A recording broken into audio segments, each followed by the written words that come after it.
কোরআনকে নিয়ে অনেক কিছু চলছে না,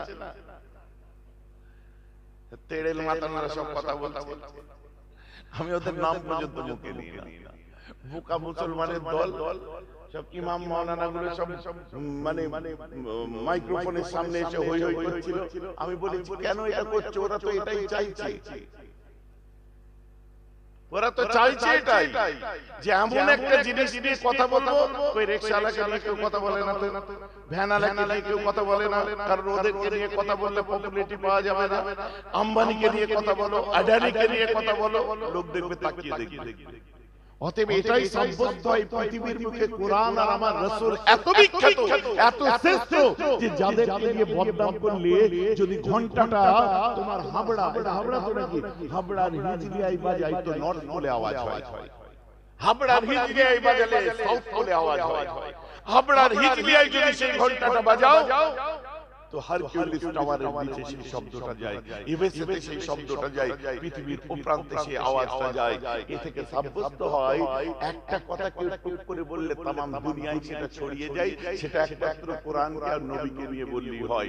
এই ধান্দাবাজিটা ভালো পেয়েছে, রাসূলকে নিয়ে আর কোরআনকে নিয়ে বারবার বলছে যাতে হই হই হয়, বাংলায় একটা হই হুল্লোড় আরম্ভ হয়ে যাবে, বিশাল পপুলারিটি পেয়ে যাবে, আর ধর্মের নামে রাজনীতি করা দলটা আগামী 26 ইলেকশনে টিকিটটা দেবে, অন্য কিছু নয়।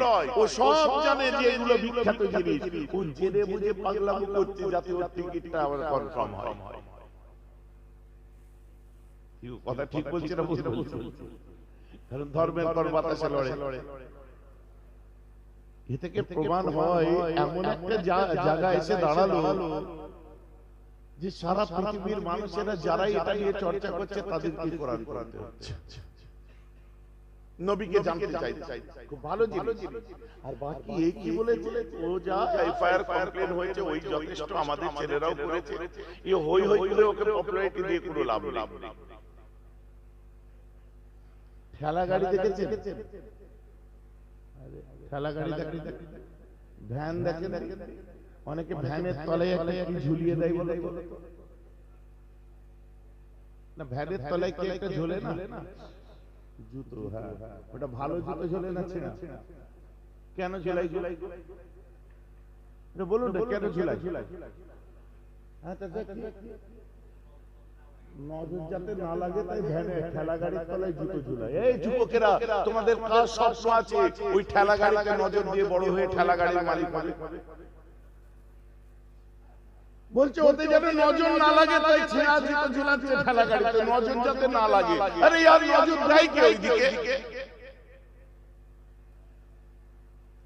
আরো ভালো হবে কি জানেন, ও ঠেলা গাড়িতে যদি BMW এর হেডলাইট লাগায়, ও ঠেলা গাড়িতে যদি মার্সিডিজের গ্রিল লাগায়, ঠেলা গাড়িতে যদি অডির কি বলে সাইড লাইট লাগায়, বাম্পার লাগায়, ও রাস্তায় যে কটা লোক যাবে দামি গাড়িতে বসে গেলে একবার ঘুরে দেবে। হ্যাঁ একটা কথা মনে মনে বলবে, শালা পাগলা, উপরের টাপটা বলবে, বুঝতে পারছেন? আরে পাগলা পরের টাপটা বলবেন মানে পাগলা লোক, ডবল মিনিং করবেন না। আর যদি মনে করেন না ভাই ওইটি মানে করি চুপ পাগলা, টাপটা কথাটা বল, বুঝতে পারছেন না? তো এর কেস কি হয়েছে জানেন, মাল ঠেলা গাড়ি, তলায় ছেঁড়া জুতো ঝুলছে, কেউ পাত্তা দেয় না। ও মার্সিডিজের বাম্পার ব্যবহার করেছে, কেউ ওয়ার্ল্ড ব্র্যান্ডের বাম্পার ব্যবহার করে, ও অডির হেডলাইট ব্যবহার করছে, BMW এর গ্রিল ব্যবহার করছে, গালাগালি দিলেও একবার তো দেখছে। তা ও খেপা তলায় জুতো ঝুলছে ওর, কিন্তু এমন একটা ব্র্যান্ডকে নিয়ে আলোচনা করছে, লোক গালাগালি দিচ্ছে কিন্তু শুনছে তো। কেসটা হয়েছে, আপনি বলেন বড় হয়ে ঠেলা গাড়ির মালিক হবেন? জুতো ঝুলিয়ে লাভ। কোনদিন দেখেছো এই যুবক ভাইরা বলো, মার্সিডিজের তলায় জুতো ঝুলছে কেউ দেখাতে পারবে? অডির তলায় জুতো ঝুলতে দেখাতে পারবে? ফেরারির তলায় জুতো ঝুলতে দেখাতে পারবে? মিনি কুপারের তলায় জুতো ঝুলতে দেখাতে পারবে? ঝুলাই না তারা। আরে যদি নজর লাগে তো এই দামি গাড়িগুলোই লাগবে, যে আল্লাহ তুমি আমাকে দিন দিও, আল্লাহ তুমি আমায় ধনী করো, আমি যাকাত দেব, গরিবদের দান করব, সাথে ভালো ভালো গাড়িও চলবে। তো চাইলে দামি গাড়ি চাই, ঠেলা গাড়ি চাই আল্লাহর কাছে। কার অ্যাম্বিশন আছে বড় হয়ে আমি ভ্যানের মালিক হব? ভ্যান চালানো খারাপ জিনিস নয়, ওর যদি উপায় থাকতো তো ওলা উবের চালাতো। ওর যদি উপায় থাকতো ওলা উবের চালাতো, ঠিক আছে, কিন্তু ওর উপায় নেই বলে বেচারা ভ্যান চালাচ্ছে, ওটাও বড় কাজ। আমি এগ্রি করি এর সাথে, কিন্তু আপনার তো কারো স্বপ্ন নেই যে আমি বড় হয়ে ভ্যানের মালিক হব, আছে কি কারো? এরকম ভ্যানওয়ালা তলায় জুতো ঝুলিয়েছে আর বাম্পার মার্সিডিজের লাগিয়েছে, লোকটা একবার দেখছে হ্যাঁ জোকারটা ভালোই মাথা লাগছে তো, আর মনে মনে বলছে পাগলা। কি পাগলা লোক, বুঝতে পারছেন? রাগ করলে হবে না মুসলমান। ডেভেনপোর্ট পড়ুন বুঝতে পারবেন, ফিলিপ কেহিট্টি পড়ুন বুঝতে পারবেন, ওয়াশিংটন আরভিং পড়ুন বুঝতে পারবেন, অ্যালান ডেভিডসন পড়ুন বুঝতে পারবেন, মিস্টার ওলিয়ারি পড়ুন বুঝতে পারবেন, রোজারিও পড়ুন, ডি রোজারিও পড়ুন বুঝতে পারবেন, মরিস বুকাইলি পড়ুন বুঝতে পারবেন, মাইকেল এইচার্ড পড়ুন বুঝতে পারবেন, বসওয়াকার স্মিথ পড়ুন বুঝতে পারবেন, মিস্টার ফিলিপ কেহিট্টি পড়ুন বুঝতে পারবেন, আপনি বুঝতে পারবেন, স্যার উইলিয়াম মোর বুঝতে পারবেন আমার রাসূল কে ছিলেন আর কোরআন কি ছিল। সারা বিশ্বে যাদের জন্য আজকে কেমব্রিজে দেখুন রিসার্চ চলছে, যাদেরকে নিয়ে আজ অক্সফোর্ডে রিসার্চ চলছে, যাদেরকে নিয়ে আজ হার্ভার্ডে রিসার্চ চলছে, এই রিসার্চ স্কলার কত ছাত্র থিসিস করছে তাদের লাইফের উপরে, সেই বিদ্বান মানুষগুলো বলে পৃথিবীর বুকে নির্ভুল সত্য এবং খাঁটি যদি কেউ থাকে ওটা ইসলামের নবী মুহাম্মদ, আর পৃথিবীর গ্লোরিয়াস টেস্টিমনি যদি কিছু হয় মুসলমানদের কোরআন ছাড়া আর অন্য কিছু না। এখন আমি তো এদেরটা পড়েছি, এই পাগলুর কথা শুনে কে ভাই বুঝতে পারছে? এই দু চারটে দিয়ে দিচ্ছে, দিয়ে ছেড়ে এর থেকে বেশি নামও নেই না। কিছুদিন আগে একটা বার হয়েছিল কি একটা আনমনা ভরছে না কি নাম, যাতে কমিউনিস্ট, কিন্তু বলছো হযরত মুহাম্মদ তো লেখাপড়া জানতেন না, উনি এক হাতে তলোয়ার আর এক হাতে হাদিস দিয়ে বার হয়েছে, মানুষ কি জয় করে, কত বড় পাগল। নিশ্চয়ই আপনারা আবার ভিডিও দেখেছেন, জয়সা মো ऐसा था पर কোট আনকোট জবাব দিয়েছিলাম। আর শুনুন এই সব ওই প্রফেসর সাহেবের সঙ্গে আলোচনা হচ্ছিল আমার, বলছে ভাইজান এরা সব দামি মাল পান, মদ টদ খাই তো, বিলি কিবরাইট খাই সব, বুঝলেন, এই মাল কে কি বকে দিয়েছে কোনো ঠিক নেই। ধর এই দামি মাল খায় না কেন? ওদের কত টাকা, টাকা থাকলে দামি মাল ওর মুখের সাথে যায়। বিদেশি মদ খেতে গেলে মুখের সঙ্গে মানান থাকতে হবে, ওর বোর চুল্লুর সাথে যায়, ওই চুল্লু করু পলিথিন দাঁতে করে ছেড়ে চাগায় ঢেলে করে ঠেলে মুখটা এরকম কুচকে নেয়, চুল্লু করু। পয়সা থাকলে দামি মাল কিনে খেয়ে ফেললে মানাবে? ঝুলা ঝুলা দিয়ে এমন বেরোয়, ওকে যদি দামি গাড়ির পেছনে বসিয়ে দেয় ওকে মালিক লাগবে না, চাপরাশি লাগবে, আর ড্রাইভারকে মালিক লাগবে। তাই এটা বডি ল্যাঙ্গুয়েজ একটা কাজ করে তো ভাই। মুখ তো থাকতে হবে বিলিতি খাওয়া, বিলিতি খাওয়া মুখই নয়, চুল্লু খাওয়া মুখ।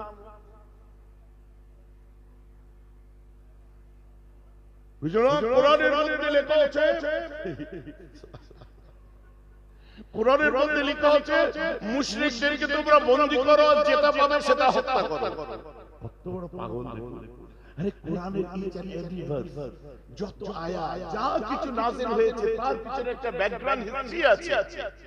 এই যে আমি যেটা বললাম কাদনারা তাকাল্লুবা ওয়াজিকা ফিস সামাই, আমার নবী আসমানের দিকে মুখ তুলে দেখলেন, এটার অর্থ এটা।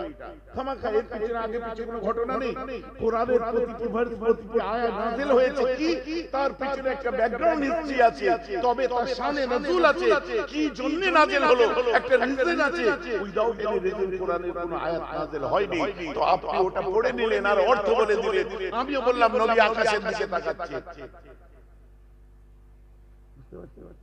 আল্লাহ বললেন কিবলা পাল্টে দেব, কি কথা হলো? আরে এটা বুঝতে গেলে তাফসীর পড়ুন, আর কোরআন বুঝতে গেলে তাফসীর লাগে।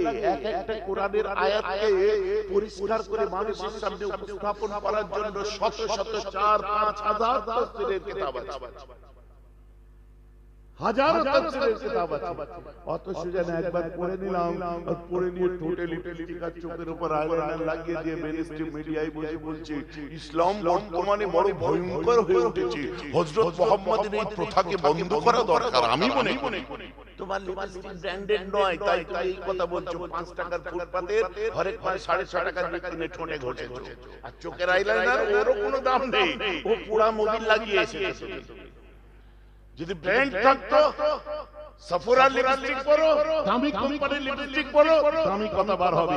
তুমি দামি কাপড় পরে দামি জায়গায় বসে সস্তা কথা বলছো, তাহলে তোমার ব্র্যান্ড ভ্যালু নেই।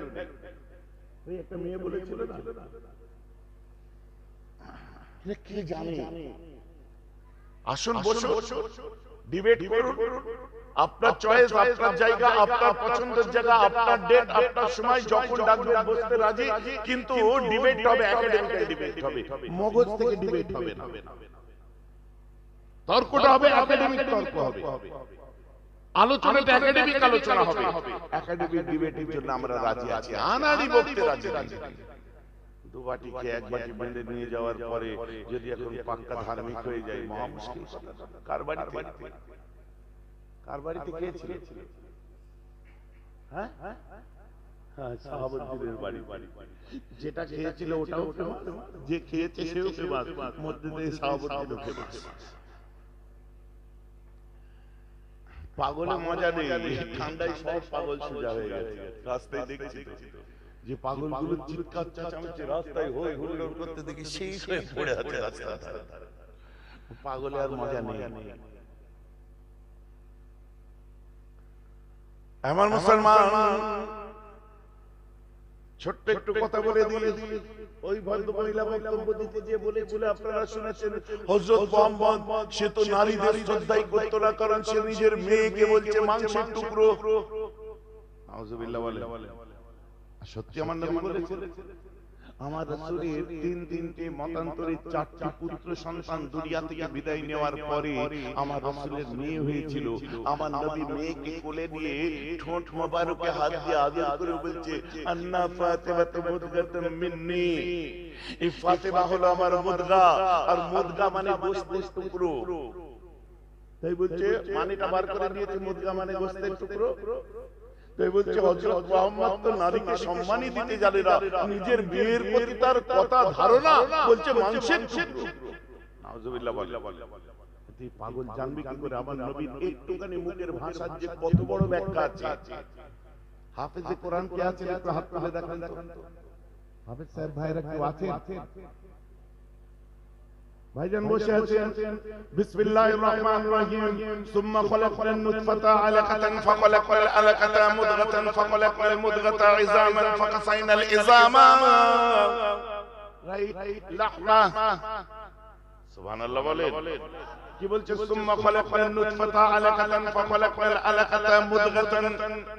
আল্লাহ বলছে আমি সিমেন্ট বা স্পার্মকে তৈরি করেছি, স্প্রে হয় মায়ের পেটে, সেখানে ওই নুতফাটা যায়, ওটাকে আরবিতে নুতফা বলে। মায়ের পেটে যখন নুতফা যায়, নুতফা থেকে আলাকা হয়, আলাকা থেকে ওটা মুদগাতুন, একটা গোশতের টুকরো হয়ে যায়। যে গোশতের টুকরোটা ডক্টরের কাছে নিয়ে গেলে মেশিন লাগাবার পরে ও থেকে শব্দ আছে, ধাক ধাক ধাক ধাক ধাক ধাক ধাক ধাক ধাক ধাক শব্দ আছে না? মানে কি ওই গোশতের টুকরোটা যার মধ্যে প্রথম জান আসে। আমার নবী ফাতেমাকে বলেছিলেন মুদগাতাম মিন্নি। এটা সেই জিনিস, কোরআন যে মুদগার কথা বলছে, কোরআন অনুযায়ী মুদগার অর্থ যার ভিতরে জান থাকে। তো নবী মেয়েকে পেয়ে এত খুশি হয়েছিলেন, মুদগাতুন কোরআন অনুযায়ী এর অর্থ জান। আমার নবী বলছেন মুদগাতুন অর্থাৎ এটা আমার মেয়ে নয়, এটা আমার জান। জোরে বলুন না সুবহানাল্লাহ। কি ব্যাখ্যা পড়েছে? হাদিস অনুযায়ী মুদগা মানে কি বলেন? আলা ইন্না ফিল জাসদি মুদগাতুন ইন সালাহাত সালাহাল জাসদ কুল্লুহু ইন ফাসাদাত ফাসাদাল জাসদ কুল্লুহু আলা ওয়াহিয়াল কালব। বুখারী। কি বলছে? মানুষের শরীরে আলা ইন্না ফিল জাসদে মুদগাতুন। আমার নবী বলছেন ফাতিমাতে মুদগাতুন মিন্নি, ফাতিমা আমার মুদগা। মানে হাদিস অনুযায়ী বলছে আলা ইন্না ফিল জাসদে মুদগাতুন, মানুষের শরীরে একটা গোশতের টুকরো আছে, ইনসালাহাত, ওটা পরিষ্কার থাকলে সালুহাল জাসদে কুল্লুহু, ওটা মানুষটা পরিচ্ছন্ন থাকে। আর ওটা যখন ইনফাসাদাত, ওটা ফাসাদাঙ্গেজ হয়ে যায়, নোংরা হয়ে যায়, গোটা মানুষটা তখন মানসিকতা তার নোংরা হয়ে যায়, গোটা মানুষের শরীরটা নোংরা হয়। ওটাকে ইংরেজিতে বলা হয় হার্ট, বাংলায় বলে হৃৎপিণ্ড, আরবিতে বলা হয় কলব, আর ওটা উর্দুতে বলা হয় দিল। আমার নবী বলছেন ফাতিমা তো মুদগাতুম মিন্নি, অর্থাৎ আমার ফাতিমা আমার মুদগা, মানে গোশতের টুকরো নয়, মুদগা ওই গোশতের টুকরোকে বলা হয় যেটাকে হাদিস বলছে দিল। আমার নবী বলতে চেয়েছিলেন ফাতিমা আমার দিল। বলুন না সুবহানাল্লাহ। কোরআন অনুযায়ী মুদগা মানে জান, হাদিস অনুযায়ী মুদগা মানে দিল। আমার নবী মেয়েকে পেয়ে এত খুশি হলেন, বলছে ফাতিমা মেরা জান भी है और दिल भी। জোরে বলুন না সুবহানাল্লাহ। ভাই আমার কথা বুঝতে পারছেন তো নাকি? এই ব্যাখ্যাগুলো যদি কেউ না শুনে শুধু ওই যে গোশতের টুকরো ধরে দিল, মেয়েকে গোশতের টুকরো বলেছে পাগলি, সবগুলো শুনে। আর দুঃখ আমাদের আলেম সমাজ, আমরা ওয়াজ নসিহত করতে আসি, এগুলো তো আমাদের একটু বলা দরকার। বিশেষ করে ইয়াংস্টার যারা আছে, আরে তারা তর্ক করবে না কারোর সাথে, কিন্তু নিজেদের নলেজ তো হয়ে যাচ্ছে। তর্ক কার সাথে করবে? মানে কি বলে আতাল মাতালদের সাথে। হ্যাঁ, তর্ক করার সাথে আমার ওয়াজ মনে নেই তোমাদের? জঙ্গলের মধ্যে হরিণ, গাধা, ঘোড়া, ময়ূর সব গল্প করছে। ময়ূর বলছে আল্লাহর পৃথিবী কত সুন্দর, আমি যখন এডাল থেকে ওডাল গগনেতে যখন উড়িয়া বেড়াই আমার প্রাণ ভরে যায় আলহামদুলিল্লাহ। ঘোড়া বলছে আমি যখন এই চাকানের মধ্যে দৌড়ে বেড়াই, এদিক ওদিক থেকে মাথা দুলিয়ে চুল উড়িয়ে আমার কতই না ভালো লাগে আলহামদুলিল্লাহ। হরিণ বলছে আমি তৃণলতা খাই আর লাফিয়ে লাফিয়ে ঘুরে বেড়াই জঙ্গলে, কত সুন্দর লাগে আলহামদুলিল্লাহ। গাধা বলছে যে আমাকেও খুব ভালো লাগে যখন আমি এই সবুজ আকাশ দেখি আর নীল জঙ্গল দেখি, আমার পরাণ জুড়িয়ে যায়। ময়ূর তো শুনে একদম ব্রেন হ্যাং হয়ে গেছে, যে সবুজ আকাশ নীল জঙ্গল, এই গাধার বাচ্চা গাধা, সবুজ আকাশ নীল জঙ্গল বলছে, হ্যাঁ সবুজ আকাশ নীল জঙ্গল। 5 ঘন্টা তর্ক করেছে, এ বলছে না নীল আকাশ সবুজ সবুজ। 5 ঘন্টা তর্ক করেছে। জঙ্গলের রাজাকে সিংহ, সিংহর কাছে গিয়ে বলছে রাজা বসে একটা বিচার আছে। বলে কি? এই গাধার বাচ্চা গাধা বলছে সবুজ আকাশ নীল জঙ্গল। 5 ঘন্টা তর্ক হয়েছে, কিছুটি বানেনি, শাস্তি দিলাম। গাধাকে বলছে যা তোকে বেকসুর খালাস করে দিলাম, আর এদের এই ব্যাটাগুলোকে শাস্তি দে, এদের ফাঁসি দিয়ে। হ্যাঁ আমাদের ফাঁসি কেন? বুঝা তোদের ফাঁসি। বলছে দেখুন হুজুর, গাধাকে ছেড়ে দিয়েছেন দুঃখ করে, আমাদের ফাঁসি দেবেন দেন দুঃখ নেই। গাধা নীল আপনার সবুজ আকাশ বলছে, নীল জঙ্গল বলছে, তা আদৌ কি সবুজ আকাশ আর নীল জঙ্গল? আপনি গাধাকে ছেড়ে দিলেন আর আমাদের ফাঁসি দিয়ে দিলে। বলছে শোন, আকাশ নীল জঙ্গল সবুজ, তাহলে আমাদের ফাঁসি দিলেন কেন? তোদের ফাঁসি এই জন্য দিলাম, ওই গাধার বাচ্চা গাধার সাথে তর্ক করলি কেন? কথাটা বুঝতে পারছি? তো এই গাধাদের সাথে আমরা তর্ক করতে চাই না। যদি ডিবেট করো তো একাডেমিক ডিবেট করো, ওই মাথা থেকে মগজ থেকে কি কখন আসছে হুট করে বলে দিচ্ছে, পরে নিজেই ভুলে যাচ্ছে। কোরআন বোঝার চেষ্টা করুন, কোরআনের শানে নজর দেখুন। আমার আল্লাহ বলছেন হাবিব তোমার জন্য আমি কিবলা পরিবর্তন করে দেব, খুব তাড়াতাড়ি দেব। মসজিদে কিবলাতাইনের মধ্যে ওই কিবলাতাইনে আমার রাসূল ইমামতি করছেন, আবু বকর সিদ্দিক মুসাল্লাম আপনার ইক্তেদা করতে মুক্তাদি, ওমর ফারুক মুক্তাদি, ওসমান গনি মুক্তাদি, হযরত আলী কারমাল্লাহু ওয়াজহু মুক্তাদি। ইমামদের ইমাম আমার রাসূল ইমামতি করছেন, আসমানের দিকে বারবার তাকিয়ে বলছে আল্লাহ তুমি কিবলা পরিবর্তন করে দেবে, কখন দেবে? তাড়াতাড়ি পরিবর্তন করে দাও। প্রথম রাকাতে দাঁড়িয়ে গেলাম,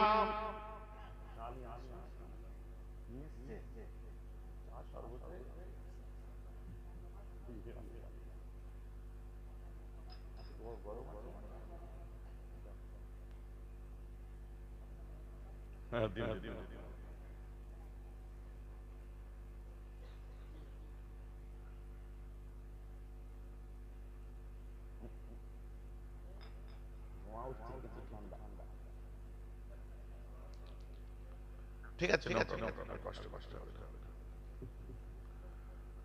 আমার রাসূল বলছে আল্লাহ আপনি কিবলা পরিবর্তন করবেন, কবে দেবেন? তাড়াতাড়ি দিন। আল্লাহ বলছে দেব একটু ওয়েট করে দেব। আল্লাহ তাড়াতাড়ি পাল্টে দিন। প্রথম রাকাত হলো, দ্বিতীয় রাকাত হয়ে গেল, আসরের ওয়াক্তে আমার রাসূল নামাজ পড়ছেন। হঠাৎ আমার আল্লাহ বললেন ফাওয়াল্লি ওয়াজহাকা শাতরাল মসজিদিল হারাম, এ আমার হাবিব আপনি দেরি করবেন না।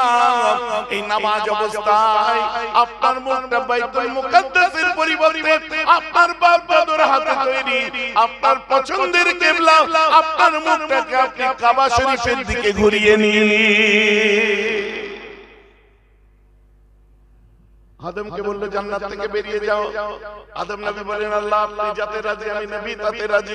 এই নূহ তোমার বেটা কিনানকে ডুবিয়ে মারবো, আল্লাহ তুমি যাতে রাজি আমি নূহ নবী তাতে রাজি। এই আপনার মুসা তুর পাহাড়ে অজ্ঞান করে দেব, আল্লাহ তুমি যাতে রাজি আমি মুসা নবী তাতে রাজি। এই ইয়াকুব তোমার চোখের তারা কেড়ে নেব, আল্লাহ তুমি যাতে রাজি আমি ইয়াকুব নবী তাতে রাজি। এই ইউসুফ তোমাকে জুলাইখা বদনাম দেবে, জেলে যেতে হবে, আল্লাহ তুমি যাতে রাজি আমি ইউসুফ নবী তাতে রাজি। এই ইব্রাহিম তোমাকে নমরুদের আগুনে ঝাঁপ দিতে হবে, আল্লাহ তুমি যাতে রাজি আমি ইব্রাহিম নবী তাতে রাজি। এই ঈসা বিনা বাপে জন্ম দেব, মায়ের উপরে বদনাম আসবে, আল্লাহ তুমি যাতে রাজি আমি ঈসা নবী তাতে রাজি। সমস্ত নবীরা বলেছিল আল্লাহ তুমি যাতে রাজি আমি নবী তাতে রাজি। কিন্তু যখন কিবলা পরিবর্তনের পালা আসে কোন নবী নয় আমার আল্লাহ বলেছিলেন দোস্ত হাবিবুল্লাহ মুহাম্মদ তুমি যাতে রাজি আমি আল্লাহ তাতে রাজি। তুমি যাতে রাজি আমি আল্লাহ তাতে রাজি। ফাবাল্লি ওয়াজহাকা শাতরাল মসজিদিল হারাম, এগুলি তোমার মুখ ঘুরিয়ে নাও তোমার পছন্দের কিবলা কাবা। এখন আদম আলাইহিস সালামের মিলাদের দিন জুমা যদি ঈদ হয় তা আমার রাসূলের মিলাদ আমাদের জন্য কেন ঈদ নয়? গ্রেটটা বুঝতে পারছেন? সমস্ত নবীদের উপর যারা কষ্ট দিয়েছে নবীদেরকে আল্লাহ তাদের জন্য শাস্তি দিয়েছেন, তাদের জন্য কোরআনে আপনার কিন্তু আমার নবীর সঙ্গে যারা বেয়াদবি করেছে শুধু শাস্তি নয়, একদম যুগ যুগ ধরে কোরআনের মধ্যে তাদের নাম উল্লেখ করে জলিল ও খার করে দিয়েছে। তাব্বাত ইয়াদা আবি লাহাব ওয়া তাব। আর আমার নবীকে বলেছিল তিনটে সন্তান গেছে, তুমি ছেলেদের মাথা খেয়েছো, তোমাকে আর বাপ ডাক শুনতে হবে না, তুমি নিঃসন্তান হয়েছো। আল্লাহ বলছেন হাবিব ও চিন্তা করো না, আবু লাহাবের কথা বলেছে তো মা আদনা আনহু মালুহু ওয়া মা কাসাব, ওর যত মাল ধন সম্পদ আছে ওর কোনো কাজে লাগবে না, আল্লাহ ওকে কোনো সন্তান দেয়নি। যারা নবীকে বলেছে আব্বা ডাক শুনতে পাবে না সেই বাপ ডাক শুনতে পাবে। ইয়া আবতারাহুল্লাহু তাআলা এর ব্যাখ্যা পরে আমি করব। আমার আল্লাহ বলছেন হাবিব তোমার তিনটে সন্তান নিয়েছি, তোমার অনেক দুঃখ তাই না? বলছে জি পরওয়ারদিগার অনেক দুঃখ। বলছে হাবিব বলো তুমি তোমার সন্তানদের থেকে বেশি কি কাউকে ভালোবাসো? নবীজি পুরো চিন্তা না করে চট করে বলেছিলেন আল্লাহ আমি পৃথিবীর বুকে আমার ছেলে মেয়েদের থেকে অনেক বেশি আমার গুনাহগার উম্মতিগুলোকে ভালোবাসি। সুবহানাল্লাহ। তাই জন্য আমরা নিজেদের দুঃখ অতটা দুঃখ পাই না, নবীর কষ্টে আমাদের চোখ ছলছল করে ওঠে, ভিতরটা কেঁদে ওঠে, কুকিয়ে ওঠে নবীজির কথা শুনে। মহব্বত আলাদা জিনিস, মহব্বতের সীমাবদ্ধতা অর্থাৎ তারাজু মাপকাঠি ঠিক করা বড় কঠিন। আমার মুসলমান খেয়াল করে শুনে রেখে দিন, আল্লাহ নাযিল করে দিলেন আয়াত, কোরআনের আয়াত নাযিল করলেন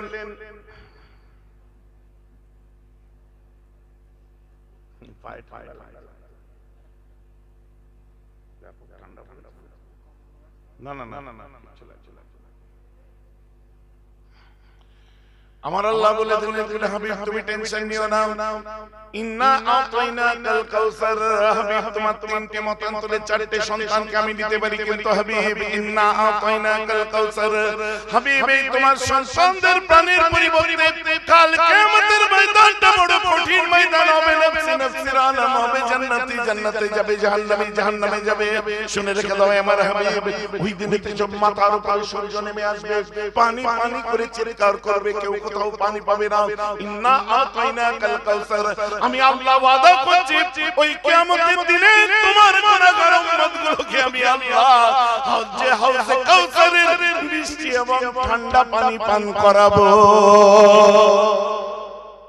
কিসের পরিবর্তে? আমার নবীজির সন্তানদের প্রাণের পরিবর্তে আমরা পানি খাবো। ইন্না আতাইনাকাল কাউসার, আল্লাহ বলছেন আমি তোমাকে হাউজে কাউসার দান করলাম। ফাসাল্লি হাবিব, তুমি এখন নামাজ পড়ো, লিরাব্বিকা, তোমার রবের জন্য, ওয়ানহার, এবং তুমি কুরবানি করো।